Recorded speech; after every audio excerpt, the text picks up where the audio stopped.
ایک ایسا آئیڈیا جو آپ بینک کو فائنینشیل ادارے کو کنوینس کر سکیں without a single penny, blue کریں آپ کو $1 بلین کا لون مل سکتا ہے. اچھا. اور یہ لوگ سسٹم نہیں سمجھتے. میں اپنی مثال اس لیے نہیں دینا چاہ رہا آن ریکارڈ، لیکن میں اسٹوڈنٹ تھا، لوگوں کے ذہن صاف ہو جائیں گے. میں اسٹوڈنٹ تھا صدیق صاحب، اور میں نے بہت چھوٹی انویسٹمنٹ سے ملینز آف ڈالر میں نے وہ اپنا بزنس کیا. اور وہاں کسی کی سفارش نہیں چاہیے. You just pick up your idea and go to anybody. وہ آپ کو اگر آئیڈیا آپ کا کلک کر گیا، آپ کو پتا ہے کہ دنیا میں واحد ملک ہے جہاں آئیڈیا بھی انشورڈ ہوتا ہے کہ کوئی اور نہ چرا لے آپ کا آئیڈیا. تو ایسے ملک میں اگر ان کی فیملی 20 سال میں کسی سٹیج پہ پہنچی ہے تو کوئی بڑی بات نہیں ہے. میں سمجھتا ہوں شاید ابھی بھی انہوں نے کم پیسے شو کیے ہیں، ان کو تو اور آگے جانا چاہیے تھا. امریکہ کی تو ہسٹری ہے، عام آدمی بھی فلورش کر سکتا ہے. تو یہ میں سمجھتا ہوں یہ جو لوگ تنقید کر رہے ہیں کہ جی یہ ہوا وہ ہوا فلان ہوا، ہاں باجوہ صاحب کی کیونکہ فوج کا بیک گراؤنڈ ہے، پلس سی پیک اتھارٹی کے ہیڈ بنے ہیں.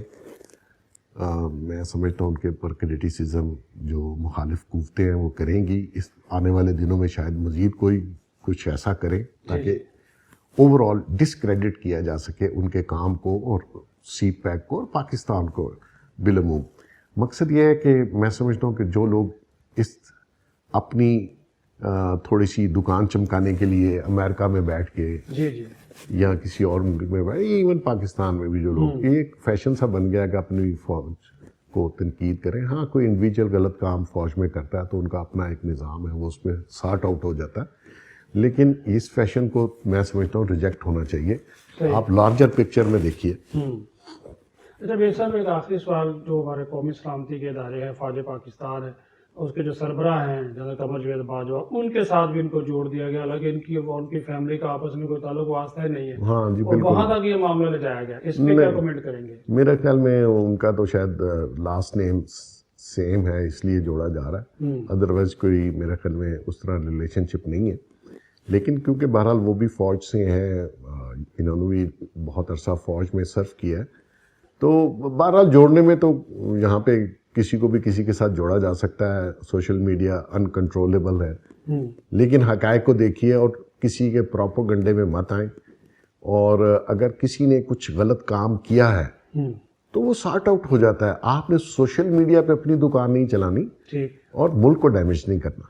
جو ترجمان ہیں وہ ہر چھوٹی موٹی بات کا جواب جو ہے وہ دیتے رہتے ہیں، لیکن آپ نے اس معاملے میں دیکھا کہ ان کو خود ہی آگے آنا پڑا، حالانکہ وہ معاون خصوصی اطلاعات تھے، لیکن جو حکومتی ترجمان ہیں یا وزیر اعظم کے ترجمان ہیں وہ اس میں اتنا آگے نہیں آئے. تو لگ تو یہ رہا تھا کہ جیسے وہ چاہتے ہوں کہ باجوہ صاحب مستعفی ہوں. واقعی طور پہ ہے تو ویسے مترادف ایسا سوال، لیکن آپ ظاہر ہے صحافی بھی ہیں، آپ کیا سمجھتے ہیں؟ میرے خیال میں یہ جو سیٹ اپ پرائم منسٹر صاحب نے کیا اس میں تھوڑی سی ورکنگ ریلیشن شپ میں پرابلمس تو ہیں.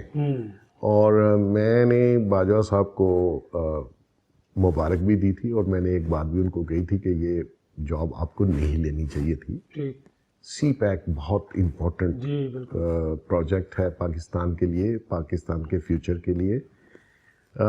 جو میڈیا والی ایڈوائزرشپ ہے یہ ان کے قد اور ان کے صلاحیت سے بہت نیچے ہے. اس میں تو عزت سادات بھی گئی اور لوگوں کو موقع ملا پروپیگنڈا کرنے کا. میں سمجھتا ہوں کہ اس میں گورنمنٹ کے جو ترجمان ہیں نیچرلی وہ اس طریقے سے نہیں آئے. انہوں نے خود آ کے میڈیا میں ایکسپلین بھی کیا، ان کو کرنا چاہیے تھا. اگر نہ کرتے تو لوگ سمجھتے شاید کچھ ایسی چھپانے والی بات ہے. انہوں نے آ کے بڑا کلیئر کیا، ڈیٹیل میں ایک تربیت بھی دے دی، چیزیں بھی بتا دی. اچھی بات ہے. اگر آپ نے یہ عہدہ لیا ہے، پولیٹیکل عہدہ ہے، تو آپ کو پھر ایکسپلین بھی کرنا چاہیے. آپ نے آئیں، آپ کے بتائیں، اور اگر جتنے بھی سوالات ہیں اگر کوئی آپ سے پوچھے تو میں سمجھتا ہوں انہوں نے ڈٹ کے جواب دینا چاہیے. کوئی اگر چیز چھپائی ہوئی نہیں ہے تو پھر ڈرنا کس بات کا. بہت شکریہ محسن صاحب. ویورز آپ نے گفتگو سنی، اور جو انہوں نے آخری بات کہی کہ اگر ان کا دامن صاف ہے تو ڈٹ کر اس کا جواب بھی دینا چاہیے، اور جن لوگوں نے الزامات لگائے ہیں ان کے خلاف بھی جو ہے وہ کارروائی کرنی چاہیے. اجازت دیجیے، اللہ حافظ.